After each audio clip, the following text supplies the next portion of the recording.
नीलातुङ्गस्तनगिरितटी सुप्तमुद्बोध्य कृष्णं पाराध्यं स्वं श्रुतिशतशिरः सिद्धमध्यापयन्ती स्वोच्छिष्टायां स्रजिनिगलितं या बलात्कृत्य भुङ्क्ते गोदा तस्यै नम इदमिदं भूय एवास्तु भूयः. ఈరోజు మనం ధనుర్మాస వ్రతంలోని 2వ దశ పూర్తి అయి ఈ 16వ పాసురంతో 3వ దశ ప్రారంభమవుతోంది. నిద్రిస్తున్న గోపికలందరినీ కూడా మేల్కొలిపి అందరినీ వ్రతగోష్ఠిలోనికి ఆహ్వానించి వారందరితో కూడి ఆ నందగోపుని భవనానికి పోయి అచ్చట ఉన్న రాజభవనాన్ని రక్షిస్తున్న కావలి వారిని వీళ్ళందరూ కూడా లేపుతున్నారు. ఈ ఆండాళ్ గోష్ఠి అంతా కూడా. అందరికీ నమస్తే, నేను మీ రాధి.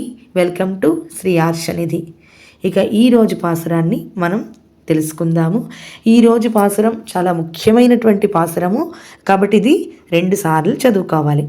நாயகனாய் நின்ற நந்த கோபனுடைய கோயில் காப்பானே, கொடித்தோன்றும் தோரண வாசல் காப்பானே, மணிக்கதவம் தாழ் திறவாய் ஆயர் சிறுமுயுரோமுக்கு அரை பறை மாயன் மணிவண்ணன் என்னலேவாய் நேரண்டான் தூயோமாய் வந்தோம் துயிலப்பாடுவான் வாயால் முன்னம் மாற்றாதே అమ్మా నీనేస నిలై కదవం నీకేలో రెంబావా అని ఈ ఆండాళ్ తల్లి ఇలా ఈ పాసురాన్ని చెప్పింది. ఎప్పుడు కూడా మనకి మొదట తిరుప్పావి వ్రతంలోని వీళ్ళు చేసినటువంటి ప్రతిన ఏమిటి అంటే, పెద్దలు ఏదైతే వద్దన్నారో ఆ పనిని మేము చెయ్యము అని కదా ప్రతిజ్ఞ చేసుకున్నారు. అందుకనే దానిని ఆచరిస్తూ ద్వారపాలకుని లోపలికి పంపించు అని చెప్పి వేడుకున్నారు. ముందుగా మనం భగవంతుని చేరడానికి మనం గురువులను ఆశ్రయించాలి కదా. ఎందుకంటే గురువుల ద్వారానే మనకి పరమాత్మ యొక్క దర్శనం కలుగుతుంది, భగవద్ అనుగ్రహం కలుగుతుంది. అసలు భగవంతుడు ఎవరో తెలుస్తుంది.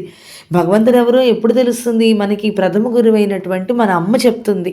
ఈయన భగవంతుడు, దేవుడు దండం పెట్టుకో అని చిన్నప్పటి నుంచి చెప్తారు కదా మనకి. అందుకని ఆవిడే తొలి గురువు కదా. ఆ తర్వాత మనకి ఉన్నటువంటి సనాతనాచార్యుల ద్వారా తెలుస్తుంది. గోపికలు ముందుగా ద్వారపాలకుని వేడుకున్నారు. అటుపైన నందగోపుని ఆశ్రయించి అతని ద్వారా శ్రీకృష్ణ పరమాత్మను పొందే క్రమాన్ని పాటిస్తున్నారు. దేవాలయానికి వెళ్ళి స్వామిని తిన్నగా దర్శించరాదు అనేటటువంటిది పెద్దల సూక్తి. మొదట క్షత్రపాలకుని దర్శించాలి, పిదప ద్వారపాలకులను, ఆ తర్వాత అమ్మవారిని సేవించి అటు తర్వాతనే స్వామి దర్శనం చేసుకోవాలి అనేటటువంటి నియమం ఉంది. ఇక ఈ పాసురంలోని మనకి ఏం చెప్తున్నారు? ఇప్పటి వరకు కూడా మనం ఈ 10 పాసురాల్లోని ఒక 10 మంది జ్ఞానుల అనుగ్రహాన్ని మనపై పడేటట్టుగా చేసింది మన ఆండాళ్ తల్లి. ఈరోజు వాళ్ళందరినీ కూడా మనతో కలిపి ఆ నందగోప భవనానికి తీసుకువచ్చింది. ఆ నందగోపుడిని మనం ఆచార్యుడు అని అంటాం. ఎందుకనంటే భగవంతుణ్ణి తలచి భగవంతుణ్ణి తనలో కలిగి ఆనందించేవాడు కాబట్టి ఆయన నందుడు. ఆ భగవంతుని దుష్టుల అంటే చెడు స్వభావము కలిగినటువంటి వాళ్ళు దృష్టిలో పడకుండా దాచి గోప్యంగా ఉంచేవాడు. అందుకని ఆయన నందగోపుడు. గోపుడు ఎంత అర్థం ఉంది చూడండి. అసలు ముందుగా మనం చేరాల్సింది గురువు దగ్గరికి. అందుకే ఆండాళ్ తల్లి మనల్ని ఆ గురువు యొక్క భవనానికి తీసుకుని వెళ్తోంది. ఆ భవనమునకు ఒక తోరణము, ఒక ధ్వజము కట్టి ఉన్నాయి. ఇదే నందగోప భవనము అని మన వాళ్ళంతా కూడా అక్కడికి వచ్చేసారు. నందగోకులం కదా, ఎప్పుడు ఏదో ఒక అసురుడు వస్తాడేమో అని చెప్పి చాలా కాపలా ఎక్కువగా ఉంటుందన్నమాట. వీరంతా అక్కడికి వెళ్ళగానే అక్కడ ద్వారపాలకులు అప్రమత్తమైపోయారు. ఆండాళ్ ముందుగా వాళ్ళను ప్రసన్నం చేసుకుంటోంది. నాయగనాయ్ నిండ్ర నందగోపనుడయ్యా, నాయకుడివై ఉండేటటువంటి మా నందగోపుడి యొక్క కోయిల్ కాపాని భవనాన్ని కాపాడేవాడా అన్సర్ అంటోంది. మాకు నాయకుడు ఎవరు? నందగోపుడు. అటువంటి నందగోపుడి భవనాన్ని కాపాడేవాడా అని పిలుస్తున్నారు. నందగోపుడు ఎందుకు మాకు? అసలు నువ్వే మా నాయకుడివి అని అంటున్నారు. నువ్వే మా నాయకుడివి అని చెప్పేసరికి ఆయన చూశారు, వీళ్ళంతా చిన్నపిల్లలు, సరే అని చెప్పి ఆయన కంటితోనే అంగీకారం చెప్పి లోపలికి పంపించాడు. అక్కడ ఇంకొక ద్వారపాలకుడు ఉన్నాడు. అక్కడ కొడితోన్రుం ఒక గరుడ ధ్వజం ఉంది. దాన్ని గుర్తు చూసుకుని శ్రీకృష్ణుడు ఉండేది ఇక్కడే అని వాళ్ళంతా వచ్చారు. శ్రీకృష్ణుడిని కలవడానికి అందరూ కూడా రాత్రులే వస్తూ ఉంటారు. ఎందుకంటే ఆయన ఉదయం గోవులు కాయటానికని చెప్పి యమునా నదికి వెళ్తూ ఉంటాడు. మరి ఆ నందగోకులంలోని భవనాలన్నీ కూడా ఒకేలా ఉండటంతో తనను పొందాల్సిన వారు వేరే ఇంటికి వెళ్ళిపోయి వేరే ఇంటి తలుపు తట్టకుండా ఉండాలి అనేటటువంటి దానితోటి ఆ భగవంతుడు చేసుకునే ఏర్పాటు ఆ గరుడ ధ్వజం. ఇది భగవంతుని చేష్ట. అంటే ఎప్పుడైతే భక్తులు తన కోసం అని చెప్పి ఆర్తితో వస్తారో వాళ్ళు పొరపాటున వేరే వాళ్ళ తలుపులు కొట్టకూడదు, దానివల్ల వేరే వాళ్ళకి ఇబ్బంది కలగకూడదు, మన భక్తుల్ని కూడా ఎవరు ఏమీ అనకూడదు అనేటటువంటి భావనతోటి తన ఇంటి ముందు గరుడ ధ్వజాన్ని ఏర్పాటు చేసుకున్నారు. తోరణ వాసల్ అక్కడ ఒక మంచి అద్భుతమైన తోరణాన్ని చెక్కి ఉన్న ద్వారాన్ని ఏర్పాటు చేశాడు. రకరకాల చక్కని శిల్ప సౌందర్యం కలిగినటువంటి ద్వారాన్ని అక్కడ ఏర్పాటు చేశాడు నందగోపుడు. ఎందుకంటే శ్రీకృష్ణుని చూద్దామని వచ్చిన వాళ్ళు అద్భుతమైన తోరణాన్నే చూస్తూ ఉండిపోయి శ్రీకృష్ణుని మర్చిపోయేటట్టుగా చేస్తారట. ఎందుకు అంటే ఇతర వాటి యందు దృష్టి లేకుండా శ్రీకృష్ణుడి యందు మాత్రమే దృష్టి కలిగిన వారు మాత్రమే నేరుగా శ్రీకృష్ణుడి వద్దకు వెళ్తారు. అదే మనకి చూస్తే ఆలయాల్లోని ఉండేటటువంటి అద్భుతమైన శిల్పాలు ఉంటాయి. ఆ అద్భుతమైన శిల్పాలు చూస్తూ మన దృష్టి వాటి మీద పడి ఇంకా అక్కడే ఉండిపోతే ఇంకా అక్కడే ఆగిపోతాం, పరమాత్మ దగ్గరికి వెళ్ళాం. ఇవి కాదు మనకి కావాల్సింది పరమాత్మ. మనం భగవంతుని దగ్గరికి వెళ్ళాలి అని చెప్పి లోపలున్న పరమాత్మనికి దగ్గరికి వెళ్ళామా మనం ఆయన దర్శనం చేసుకుంటాం. అలాగే శ్రీకృష్ణుడి భవనానికి నందగోపుడు అలాంటి ఒక ఏర్పాటు చేయించాడు. అలాంటి ద్వారాన్ని కాపాడేవాడా అని నమస్కరించారు. కాప్పానే, తోరణ వాసల్ కాప్పానే అని చెప్పి అంటున్నారు. ఇంకా ఏం చెప్తున్నారు, మణిక్ కదవం తాళ్తిరవాయ్. మనకి 9వ పాశ్రంలో కూడా ఇదే వస్తుంది, మణిక్ కదవం తాళ్తిరవాయ్ అని చెప్పి. ఇక్కడ కూడా అదే వచ్చింది, మణిమాణిక్యాలతో ఉన్నటువంటి ద్వారం యొక్క తాళం తీయవయ్యా అని అంటున్నారు. ఎందుకు వచ్చారు మీరు ఇంత రాత్రి అని అడిగాడు ఆయన. శ్రీకృష్ణుడిని కలవడానికి వీల్లేదు, వెళ్ళిపోండి అన్నారు. ఆయన సిరిమిరోమకు మేమందరం చిన్న గొల్ల పిల్లలం బాబు మేము. మరి అయితే మీరు గొల్ల పిల్లలు కదా, మీరంతా ఎందుకు వచ్చారు అంటున్నారు ఆయన. పరై మాకు స్వామి వ్రత పరికరాలు ఇస్తానని చెప్పారు, అందుకని వచ్చాము అంటున్నారు. ఓహో, అయితే మీరు ఏదో ప్రయోజనం కోరి వచ్చారు, మీకు ఏదో కావాలనుకుని కదా మీరు వచ్చారు, సరే మీరు రేపు తెల్లవారు తర్వాత రండి అని చెప్పగానే వీళ్ళు ఏమంటున్నారు, మా కర్మ ఇలా ఉంది స్వామి, మేమేం చేస్తాము, నిన్నలేవాయ్ నీరుందాన్. నిన్న మమ్మల్ని కలిసి ఇంటికి రమ్మనిమని చెప్పి మా చుట్టూ తిరిగాడు, ఇప్పుడు మేము ఆయన చుట్టూ తిరగాల్సి వస్తుంది. మాయన్ ఎంత మాయావి, మరి అసలు ఎంత మాయావో, ఇలాంటి మాయ చేష్టలే చేస్తూ ఉంటాడు అని అనుకుంటున్నారు. మరి వదిలేద్దామా అంటే మణివన్నన్ ఆయన యొక్క దివ్య కాంతి ఏదైతే ఉందో అది మమ్మల్ని వదలనివ్వటం లేదయ్యా, అందుకని ఆయన ఎడబాటును కూడా మేము తట్టుకోలేకపోతున్నాము.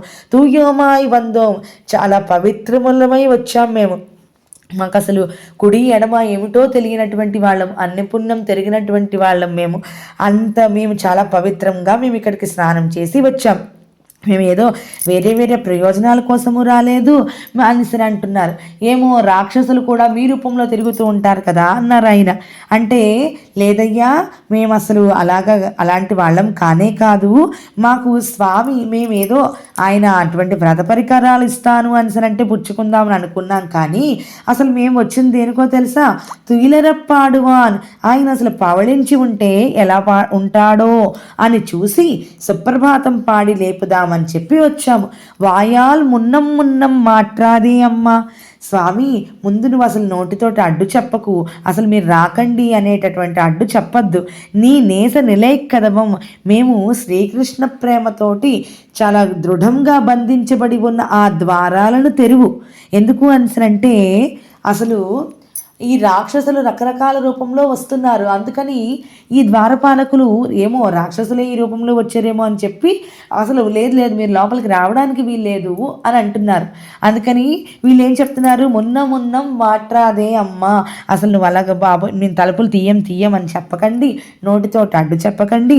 ఈ శ్రీకృష్ణ ప్రేమతోటి దృఢంగా బంధించబడి ఉన్నటువంటి ఈ తలుపులను నువ్వే తెరవాలి. ఎందుకు అంటే నందగోకులంలో మనుష్యులకి కాదు, వస్తువులకు కూడా శ్రీకృష్ణుడు అంటే ప్రేమ. ఎవ్వరు పడితే వాళ్ళు తెరుచుకోవన్నమాట. పూర్తిగా పరమ భక్తులైనటువంటి వాళ్ళు, పరమ భాగవతోత్తములు వాళ్ళు తెరిస్తేనే అవి తెరుచుకుంటాయి. నీకు అని చెప్తూ, అందుకని ఇవి మేం తెరిస్తే తెరవపడవు, నీవే తీయవయ్యా అనేసరని అంటున్నారు. ఇంకొక విధంగా చూస్తే ఏమిటండి, మన యొక్క ఈ కవాటాలు ఏవైతే ఉన్నాయో, హృదయ కవాటాలు, మీకు ముందు పాశ్రంలో కూడా చెప్పాను, మన యొక్క ఈ మనసు ద్వారాలు ఏవైతే ఉన్నాయో అవి వాటంతటవే మనం శ్రీకృష్ణుడి కోసం తలుపులు తెరుద్దామంటే తెరుచుకో. మనకి పూర్తిగా భగవంతుడి అనుగ్రహం అంటే మనం ఆ స్వామి మీద పూర్తి ధ్యానం పెట్టుకొని ఉండాలి, పూర్తి లగ్నమైపోయి ఉండాలి. అప్పుడే ఆ స్వామి మనలోని చూసి మన యొక్క ఈ తలుపులు ఏవైతే ఉన్నాయో, మనస్సు అనేటటువంటి తలుపులు ఏదైతే ఉన్నాయో అవి వేరే వాటి మీదకి వెళ్లకుండా కేవలం శ్రీకృష్ణ పరమాత్మని మాత్రమే చూసేలాగా ఆ తలుపులు తెరుచుకునేలాగా చేస్తాయి అన్నమాట. అందుకని వీళ్ళు ఆ ద్వారపాలకులకి ప్రార్థించి, ఆ ప్రార్థనలు విన్న తర్వాత ఆ ద్వారపాలకుల తలుపులు తీశాక వీళ్ళందరూ కూడా లోపలికి వెళ్ళారు. ఇక ఈ తర్వాత ఏం జరుగుతుందన్నది మనం రేపటి పాశ్రంలోని తెలుసుకుందాము. ఆండాళ్ తిరువడిగళే శరణం. పుణ్యశ్లోకాయ నమః ఆదిమూర్తయే నమః దయామూర్తయే నమః అనంతాయ నమః శాంతమూర్తయే నమః అప్రమేయాయ నమః పరబ్రహ్మణే నమః భావనాయ నమః విభేదనే నమః చంద్రాయ నమః చంద్రోర్ధనాయ నమః మాయాధరాయ నమః రామాయ ప్రవల్లికాయ నమః దారాగాదిదరస్తాయ నమః మహావేరు మధ్యస్థాయ నమః వేదాంతతత్వజ్ఞానాయ నమః ధరారాధ్యాయ నమః శీఘ్రకారిణ్యే నమః మహామంగళాయ నమః మహానిజాయ నమః శ్రీజాయ నమః మహాదేవే నమః సప్తపాదాంగుళిభూషణాయ నమః స్వర్ణాభరణభూషితాయ నమః మణిమేఖలాయ నమః సంసారామృతయే నమః గంభీరనాభ్యై నమః మహావల్లీ స్వరూపిణ్యై నమః మహారాజస్వరూపిణ్యై నమః కమలాంగుళితాయ నమః చంద్రార్థమండలాయ నమః అర్థచంద్రలాధారిణ్యై నమః పూర్ణచంద్రనిభక్త్రై నమః భూరిష్టాయ నమః కపుగంటాయ నమః సుజయే నమః కారుణ్యాదిశేవిదాయ నమః నేత్ర శోభితధారిణ్యై నమః ముక్తా సుప్తై నమః జంబగాది போற்றி சென்றங்கு தென்னிலங்கை செற்றாய் திரள் போற்றி பொன்றச் சகட முதைத்தாய் புகழ் போற்றி கன்று குணிலா வெறிந்தாய் கலல் போற்றி போற்றி என்றென்றும் சேவகமே ஏத்திப்பறை கொள்வான் இன்று யாம் வந்தோம் இறந்தேலோர் என்பாவாய் சிற்றம் திருவிழித்து போற்றாமரை அடியே போற்றும் கொள்ளாமல் போகாது இன்றை பறை கொள்வான் அன்று கால் கோவிந்தா எற்றைக்கும் ஏழ் ஏழ் பிறவிக்கும் உன் தன்னோடு குற்றோமே யாவோம் உனக்கே நாம் ஆச்சைவோம் மற்றை நம் காமங்கள் மாற்றினோர் என்பாவாய் சிற்றம் திருகாலே வந்துன்னை சேவித்து உன் போற்றாமரை அடியே போற்றும் பொருள் கேளாய் பெற்றம் நீர் துன்னம் குலத்தில் பிறந்து நீ குற்றேவல் எங்களை கொள்ளாமல் போகாது இற்றை பறை கொள்வான் நன்று கான் கோவிந்தா எற்றைக்கும் ஏழ் ஏழ் பிறவிக்கும் உன் தன்னோடு உற்றோமே யாவோம் உனக்கே நாம் ஆட்செய்வோம் பற்றை நம் காமங்கள் மாற்றையிலோர் என்பாவாய் வங்கக் கடல் கடை அங்கப்பறை கொண்டவாற்றை அடிபுதுவை பைங்கமலர் தான் தெரியல் பட்ட பிரான் கோதை சொன்னா செங்கத் தமிழ் மாலை 30 தப்பாமே இங்கு இப்பல் சுரைப்பார் கீழ் 2 மால்வரை தோல் செங்கன் திருமுகத்து செல்வத் திருமாலால் எங்கும் திருவருள் பெற்று இன்பது வரம்பாவாய் வங்கக் கடல் கடைந்த மாதவனை கேசவனை திங்கள் திருமுகத்து செயலையார் சென்று தயஞ்சி அங்கப்பறை கொண்டவாற்றை அணிபுதுவை பைங்க శోభాన పాడరమ్మా చూడరమ్మ సతులాల శోభాన పాడరమ్మ కూడున్నది పతి చూడి కుడుతనాంచారి చూడరమ్మ సతులాల శోభాన పాడరమ్మ కూడున్నది పతి చూడి కుడుతనాంచారి శోభాని